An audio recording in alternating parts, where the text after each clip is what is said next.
Olá, bom dia para você, seja bem-vindo a essa edição. O convite você já sabe, chegou o dia que a gente reserva para conferir o que foi notícia durante a semana no Brasil e no mundo. Preparados? Então, vem comigo, vamos juntos. O Banco Central aumentou a projeção para o crescimento da economia brasileira neste ano. A nova estimativa da autoridade monetária para o PIB, inclusive, está alinhada com as previsões do mercado financeiro. Vamos ver. O Banco Central melhorou a estimativa de crescimento para o Produto Interno Bruto em 2023. De acordo com o relatório trimestral, a projeção da autoridade monetária é que a economia brasileira passe de 2%, estimados em junho, para 2,9%. De acordo com o documento, a revisão decorre da elevada surpresa positiva no segundo trimestre para a evolução da indústria de serviços e do consumo das famílias. O BC também apresentou projeção de alta de 1,8% para o PIB de 2024. A nova estimativa da autoridade monetária está em linha com as projeções do mercado financeiro. Segundo a última edição do relatório Focus, divulgada no início da semana, o PIB do país deve ter crescimento de 2,92% em 2023. E para 2024, a estimativa é que a economia brasileira deve alcançar 1,8%. O relatório do Banco Central também divulgou projeções sobre o Índice Nacional de Preços ao Consumidor Amplo, que mede a inflação oficial do país. Segundo a autoridade monetária, a inflação terminará 2023 em 5%, mesma projeção do último relatório. Para 2024, a projeção do Banco Central para o IPCA subiu de 3,4% em junho para 3,5%. A probabilidade da inflação ficar acima do limite superior da meta em 2023 subiu de 61% para 67%. Atualmente, a meta está em 3,25% para este ano, com uma margem de 1,5 ponto percentual para cima ou para baixo. Já o relatório Focus prevê que a inflação no Brasil deve terminar este ano em 4,86%. E a inflação do aluguel voltou a subir em setembro. A alta interrompe a série de deflações do Índice Nacional de Preços Mercado. O IGPM, indicador responsável pelo reajuste de parte dos contratos de aluguel no Brasil, brecou a trajetória de 5 meses de queda e subiu 0,37% em setembro. Trata-se de uma inflação negativa, ou seja, abaixo de zero. De acordo com dados da Fundação Getúlio Vargas, apesar da primeira variação de alta desde março, o índice tem baixa acumulada de 5,97% nos últimos 12 meses. Negativa pelo sexto mês seguido, a taxa mostra que as locações atreladas ao indicador com vencimento em outubro continuarão inalteradas. A maioria dos contratos possui cláusulas que barram o reajuste negativo do indicador, o que deve ocasionar a manutenção do valor pago atualmente. A sequência de baixas do IGPM acumulada em 12 meses não era observada na economia nacional desde o período encerrado em fevereiro de 2018, quando a taxa ficou no campo negativo por 10 meses. O cálculo do IGPM leva em conta a variação de preços de bens e serviços, como de matérias-primas utilizadas na produção agrícola e industrial e na construção civil.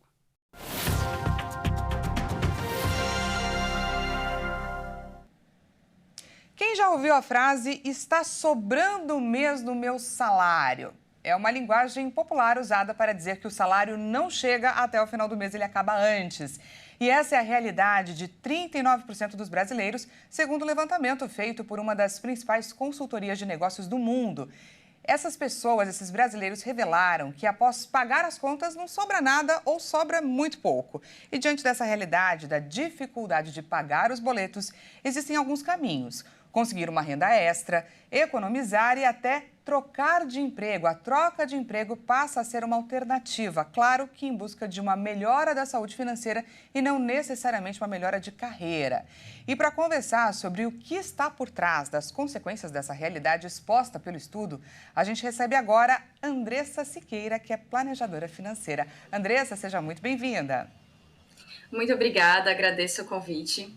21% das pessoas que atualmente possuem mais de um emprego, 69% fizeram isso porque elas precisavam de uma renda adicional para quitar, então, as suas dívidas.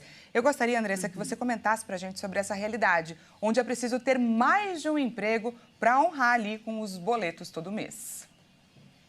Essa é uma coisa que a gente vê bastante comum no Brasil, né? Porque a gente tem uma desigualdade social muito grande e o salário mínimo ele é muito baixo, né? Então hoje a gente tem um salário mínimo na faixa de R$ 1.600 mais ou menos. E aí, pesquisas recentes, conforme o Diese, por exemplo, fez uma pesquisa e divulgou em fevereiro desse ano, o salário ideal para dois adultos e 2 crianças, por exemplo, seria na faixa R$ 6.600. Ou seja, é realmente um valor muito maior do que o salário mínimo, né? Então, acaba exigindo que a única coisa que a pessoa pode fazer mesmo é buscar esse segundo emprego. Só que isso tem impactos na saúde física mesmo, né? E também na saúde psicológica, porque ela acaba privando momentos de lazer e privando outras coisas que ela pode fazer na vida dela para ter que trabalhar. Então, a longo prazo, isso não é uma situação muito sustentável, embora seja uma realidade de muitos brasileiros, né? Uma realidade muito comum. Pontua para a gente, Andressa, o que esses números refletem para a gente? Eles trazem para a gente que o mercado de trabalho, por exemplo, está esgotado? Qual é a alternativa, então? Eu acredito que a melhor alternativa é buscar aumentar o nível educacional. Por quê? O que a gente consegue observar? Principalmente com o aumento das tecnologias, a inteligência artificial e tudo isso, acabam que as pessoas que têm um nível educacional mais baixo acabam se sentindo mais pressionados do que aqueles que têm um nível educacional mais alto. Então, buscar se aprofundar, buscar profissionalização no seu trabalho, né, é a melhor forma de conseguir galgar, né, salários maiores e que elas possam conseguir viver uma qualidade de vida melhor, né? É bem importante perceber que, por exemplo, trabalhadores que estão num nível um pouco mais alto, né, socioeconômico, eles são pessoas que são muito mais otimistas e muito menos pressionadas do que pessoas que estão mais nas bases, né? Então é importante investir mais em educação. Sei que nem sempre é uma realidade muito fácil, né? Mas essa é uma alternativa que pode ajudar a conquistar um orçamento mais equilibrado. É muito bacana esse ponto que você pontuou para a gente, porque aí a busca deixa de ser o simples dinheiro e a preocupação se torna a carreira em si. E, né, você consegue ganhar mais dinheiro sem deixar de lado o seu crescimento profissional. Outro ponto importante que eu queria que você pontuasse para a gente é o quanto a educação financeira é necessária para garantir a saúde mental. Então, portanto, Andressa, nos dê dicas de como alcançar ou pelo menos buscar um equilíbrio aí. Sim, sim. Bom, uma coisa que acontece é o seguinte: a maioria das pessoas que passam por algum tipo de endividamento ou algo desse tipo, mesmo depois que elas conseguem se reorganizar financeiramente, elas acabam reincidindo num cenário financeiro mais complicado. Então, a gente percebe que isso tem muito a ver com um comportamental, tem muito a ver com a questão de realmente ter conhecimento de como lidar com aquele dinheiro. Nem sempre só aumentar a renda vai ser o suficiente, como eu tinha comentado. Então, o ideal aqui nesse caso é buscar conhecer qual é o seu perfil financeiro e quais são as suas realidades e onde você pode fazer os ajustes. Por quê? Às vezes a gente fala assim, tem que buscar conhecimento educacional, conhecimento financeiro. Não necessariamente você precisa conhecer tudo. Você não precisa se tornar um planejador financeiro. Você precisa conhecer a sua realidade financeira. Então, para conseguir fazer isso, por exemplo, existe uma ordem lógica que a pessoa pode seguir, qualquer pessoa pode seguir, inclusive, porque é fácil de fazer, que é definir os seus objetivos com aquela organização. Então, por que você quer se reorganizar? Por que você quer ter uma vida financeira mais equilibrada? É porque você quer viajar todo ano? É porque você só não quer sentir mais aquela pressão de gastos em cima de você? Enfim, quais são as suas motivações, né? Escreve isso, porque isso ajuda a deixar a parte das privações um pouco mais leve, né? A rotina acaba sendo um pouco mais fácil. A segunda coisa é realmente fazer um orçamento. E o orçamento, embora seja uma palavra que às vezes pode causar algum tipo de incômodo, né? Mas o orçamento nada mais é do que registrar tudo que saiu da sua conta em determinado mês e tudo que entrou. Então, fazer essa anotação, pode ser no papel, planilha normalmente é o mais comum, né? Mas fazer essa anotação é muito importante para você conseguir entender o perfil, né? Onde você gasta mais? Aonde você consegue cortar? Adorei as Obrigada. suas dicas, porque olha só, você está dizendo então para a gente que mais do que entender sobre o mercado é se conhecer, não é? O autoconhecimento para Exatamente. então você conseguir se educar, tá certo? Nós conversamos com a planejadora financeira Andressa Siqueira. Muito obrigada pela sua participação. Obrigada, eu. Até mais. Até. A gente vai para um rápido intervalo e na volta a gente mostra os efeitos do excesso do celular no cérebro dos adolescentes. É já, portanto, não perca.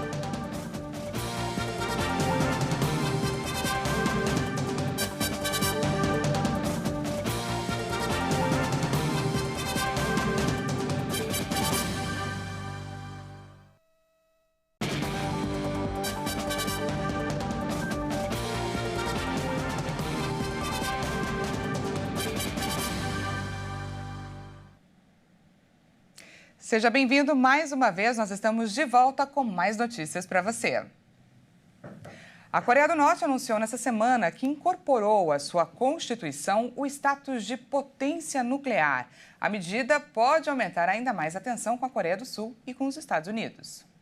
A informação é da agência oficial de notícias, KCNA. O líder norte-coreano Kim Jong-un afirmou que a política de construção de uma força nuclear foi estabelecida de forma permanente como lei básica do Estado, que ninguém pode burlar por nenhum meio. O país realizou um número recorde de testes com armas este ano, durante os quais cresceram as especulações sobre um ensaio nuclear que seria o 7º de sua história e o primeiro desde 2017. Também aumentaram as tensões com a Coreia do Sul e os Estados Unidos, que intensificaram os exercícios militares conjuntos na região. A diplomacia está estagnada e a possibilidade de negociar uma desnuclearização na península parece pequena. Há um ano, a Assembleia Popular aprovou uma lei declarando a Coreia do Norte uma potência nuclear. A legislação também permitia o uso preventivo desse tipo de armamento. Agora, a Assembleia, controlada pela cúpula norte-coreana no poder, dá um passo adiante e inclui esse status na própria Constituição. E as forças russas estão construindo uma nova ferrovia que ligará cidades ucranianas ocupadas ao sul da Rússia. Se o projeto for concluído, permitirá o transporte de suprimentos militares e também de civis, sem depender da ponte da Crimeia. A ponte que liga a Crimeia ao território russo tem sido alvo de ataques crescentes por partes das forças ucranianas nos últimos meses, enquanto tentam cortar as linhas de abastecimento para a península. A cidade portuária de Mariupol, no Mar de Azov, localizada na região ucraniana de Donetsk, está sob controle direto russo desde maio de 2022. Foi em Mariupol que as forças russas realizaram alguns de seus ataques mais notórios, atingindo uma maternidade, um hospital e um teatro, onde centenas de civis procuraram refúgio. A cidade tornou-se um símbolo da resistência ucraniana durante semanas de ataques russos implacáveis no ano passado. Notoriamente, mesmo quando a maior parte dela havia caído, seus defensores resistiram na usina siderúrgica de Azovstal durante semanas antes que a fortaleza finalmente caísse. E a Rússia aumentou em quase 70% o orçamento de defesa para 2024. Isso de acordo com um documento do Ministério das Finanças publicado nesta quinta-feira. Um aumento que pode indicar a manutenção da ofensiva na Ucrânia. O documento aponta que gastos da pasta vão aumentar 68% no ano que vem, em comparação com o atual, e vão chegar a 10 trilhões de rublos, valor equivalente a 563 bilhões de reais. Desde o início do conflito, em fevereiro do ano passado, a Rússia reforçou a indústria armamentista e investiu consideravelmente nas forças armadas, apesar da inflação e da desvalorização do rublo. Os gastos em defesa vão ser quase 3 vezes superiores aos reservados para educação, meio ambiente e saúde somados em 2024, de acordo com os cálculos da AFP, com base nos dados divulgados. O texto explica que o foco da política econômica é passar de uma agenda anticrise para a promoção do desenvolvimento das metas nacionais. Isso inclui reforçar a capacidade de defesa do país e integrar as 4 regiões ucranianas com anexações reivindicadas por Moscou no ano passado: Lugansk, Donetsk, Kherson e Zaporizhia.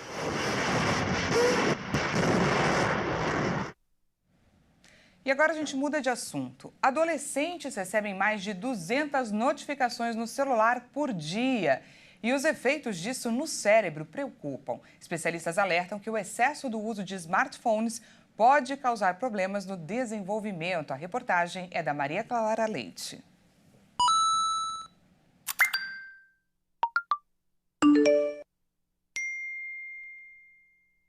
Você provavelmente conhece esses sons.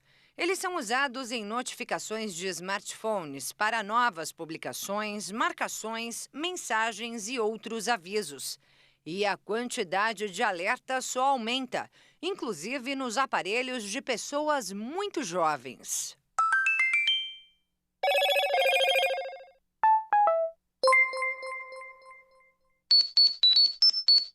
Um estudo divulgado pela organização Common Sense Media revelou que crianças e adolescentes entre 11 e 17 anos de idade recebem no celular quase 240 notificações por dia.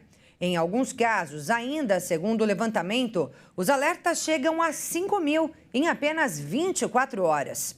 O grande problema é que nessa faixa etária, o cérebro ainda está em desenvolvimento. Por isso, essa quantidade excessiva de avisos, de acordo com especialistas, pode ser bastante prejudicial. Quando existe um excesso de informações, e principalmente o que a gente chama na área da imagética e da psicanálise, de informação vazia, ao invés disso facilitar a manipulação do conhecimento, isso vai dificultar, porque exige uma seleção, uma triagem, que acaba implicando numa exaustão do potencial da gente, do jovem no caso, de metabolizar aquelas que têm algum valor para a sua formação. O doutor em psicologia diz que as telas podem afetar a memória, a capacidade cognitiva e a atenção dos jovens, especialmente na escola. Segundo a pesquisa, pelo menos 1/4 das notificações chegam em horário escolar e promovem distração aos estudantes. O levantamento também revelou que os adolescentes verificam o smartphone em média mais de 100 vezes por dia, o que para o especialista pode se tornar vício e gerar problemas de saúde mental. E desloca você do aqui e do agora, desloca você da vivência existencial do presente. Você deixa de aproveitar aquilo que a sua experiência instantânea, corpórea, esteja vivendo. A pesquisa mostrou que as principais distrações de crianças e adolescentes no celular são as redes sociais. Segundo o estudo, eles gastam de 2 a 7 horas por dia observando esses conteúdos, o que tem prejudicado inclusive o sono, já que 59% dos entrevistados afirmaram ficar online entre meia-noite e 5 horas da manhã. Período que deveria ser dedicado ao descanso, revitalização do organismo e desenvolvimento do cérebro.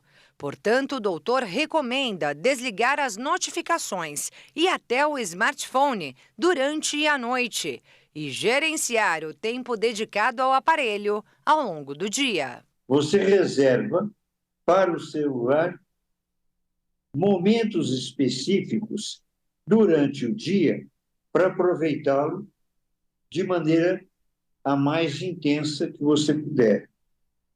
E isso está ligado a algo de mais amplo. Não perca tempo. Perder tempo é perder vida. Anotou aí essas dicas, porque elas são importantes, inclusive, para nós, adultos. E agora a gente traz aqui uma história que viralizou nas redes sociais. Um urso interrompeu o que parecia ser um piquenique de família para devorar tacos e enchiladas, um prato típico mexicano que lembra muito a nossa panqueca. E diante da presença do animal, todos ficaram assim, ó, paralisados. Vamos conferir juntos essa imagem que rodou o mundo. Um urso com gostos bem mexicanos. O animal pulou na mesa de uma família no Parque Ecológico Chipinque, no estado de Nuevo León, no norte do México. E enquanto comia os tacos e enchiladas que a família trouxe para o local, a mulher segurou a cabeça da criança e cobriu seus olhos para que ficasse imóvel, esperando que o urso não os machucasse. Não se mexer é uma das melhores estratégias, porque assim o animal não percebe o ser humano como uma ameaça. Quando termina de comer, ele fareja um pouco a criança e sai da mesa. Finalmente, o urso estava em seu habitat natural. Claro, deixando uma história inesquecível para a família e ficando com a barriga cheia de comida mexicana.